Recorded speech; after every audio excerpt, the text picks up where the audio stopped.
Greetings, members, one and all of the Salivation Nation. The greatness of gold. Let's explore.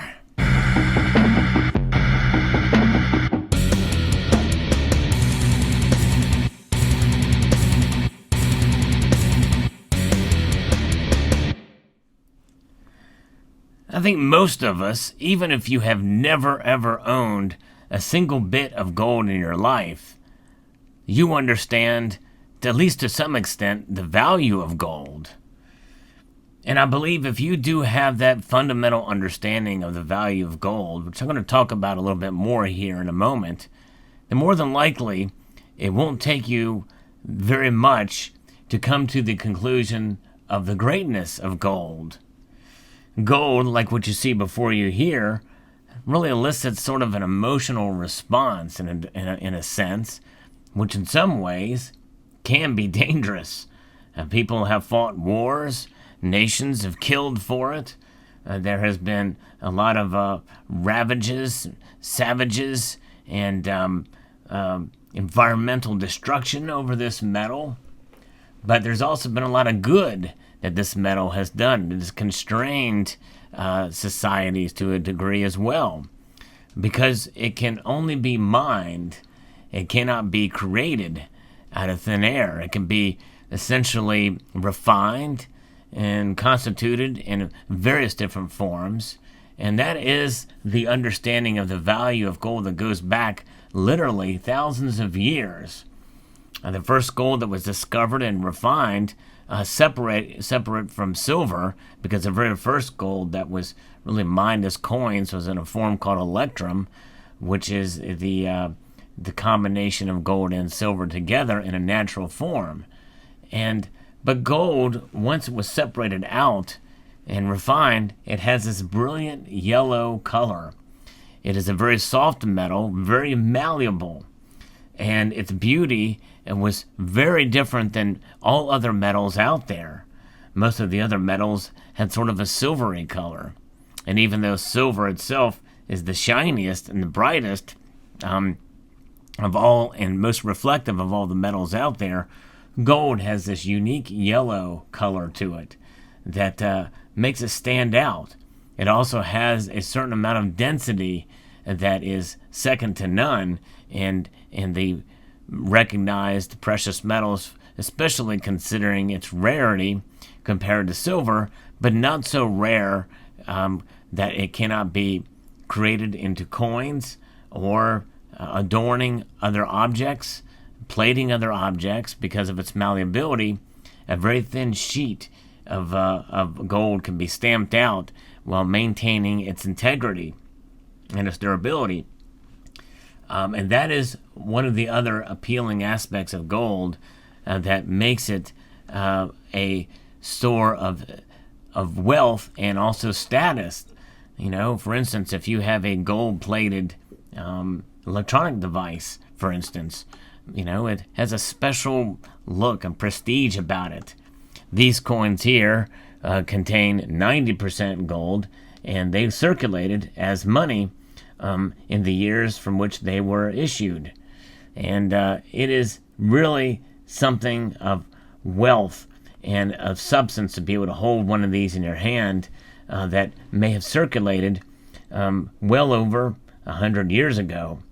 To be able to have a piece of metal in your hand that was established and minted from the United States government, and you can take this and use it for any transaction you so desire.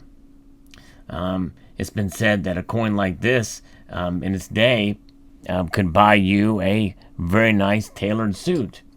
And if you were to cash this coin in today for the money, the currency, well, you could still take those proceeds and buy a very nice tailored suit. Now, there's other gold that has much finer purity. This gold coin is 4/9 pure gold, and it has an even more distinct yellowish hue to it that is second to none. And this is what's considered kind of investment grade bullion, and beautifully done, not meant to circulate. in a sense, almost too soft to circulate. But nonetheless, it is there. It is a thing of beauty, and we hold it to protect our wealth. And that's what it's about. That is part of what the greatness of gold is. It has been a store of value for thousands of years, and it has surpassed all the empires of the ages and all of the political situations, all the different ideologies that are out there today. Gold is a metal that is a part, in a sense, separate from all of those things. It is valued and it is understood as a store of value. As of right now, central banks are trying to accumulate more of this metal because they understand that fiat currencies essentially will come to an end or be transformed into a different fiat currency. This gives them stabilization. It gives them liquidity, credibility as a central bank.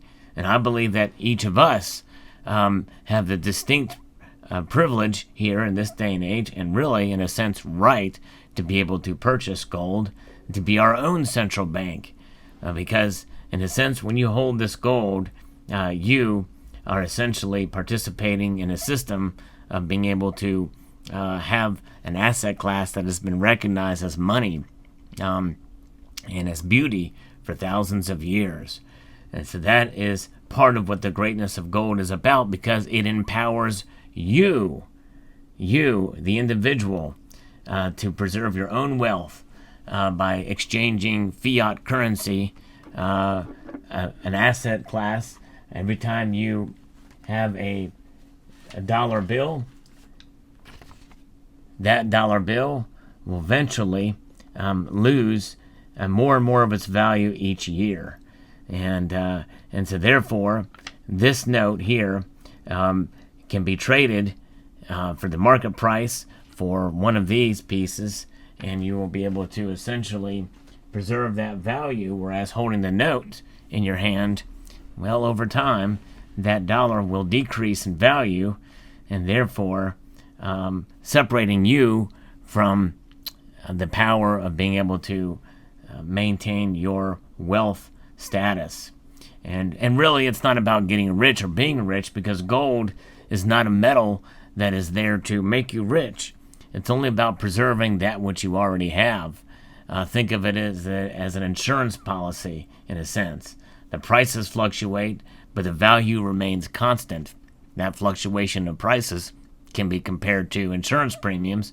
When things are going great, well, your premium's a little bit lower. When things aren't doing so hot, well, you tend to pay a higher premium. But the value of that insurance policy maintains its place. An insurance policy is a promise. Gold is the promise. And so that's why having gold coins or gold bars in your possession is the ultimate insurance policy for financial stability, and it's the ultimate in liquidity, because you know that when you take and cash this in, you're going to be able to get what it's worth at that particular point in time. And for an emergency situation, that could come in quite handy for sure if you need to sell it. But at the same time, part of the greatness of gold is not just in its liquidity and its store of value, but also in its beauty. And I particularly love the look of the coins that you see before you here. Wonderful designs, beautifully done. This is a neat rendition of the eagle that was on our coinage back in the day on this slightly circulated $20 gold piece, and a representation of Lady Liberty adorned our coins. But even today, to bring back a classic design on a gold coin, I think is quite stunning, and it looks great in gold. So it's beautifully done indeed. And so that beauty and that admiration, not necessarily to worship the metal, and there's only one that we worship, but nonetheless, this is a creation of the one that we do worship. God created gold and silver and the many things of the earth, and even, in a sense, all the technology and all the good things that we have. And God kind of gave the brain power to those who invented them to be able to do it. gold essentially has maintained its the same state since the creation of time, and it's just in a different form. It can be created and used in nanotechnology, and it is. It can also be constituted for very, very intricate designs and security devices on gold and silver or gold coins, and because of its malleability, it can be formed in various different ways and shapes, styles. So I think it's a great gold is, and I'll continue to accumulate it as such. It is quite unique metal. Let me know what your thoughts are in the comment section below. Hope you enjoyed this video. And if you're new to stacking gold and silver, you will consider giving it a shot. Having a little bit of gold in your collection or in your portfolio or silver, I think will do you well in times of economic crisis, of which I know people have been talking about on some form or another. We don't never know, no one really knows the future, but we know that the policies that we're doing here in the United States are not boding well for the dollar, and more than likely it's a good time, I believe, to preserve your wealth with some precious metals. Let me know your thoughts in the comment section below. Hope you enjoyed this video. I'd like to extend a multitude of gratitude to you all for taking the time to watch, and encourage you to please rate, share, comment, and subscribe.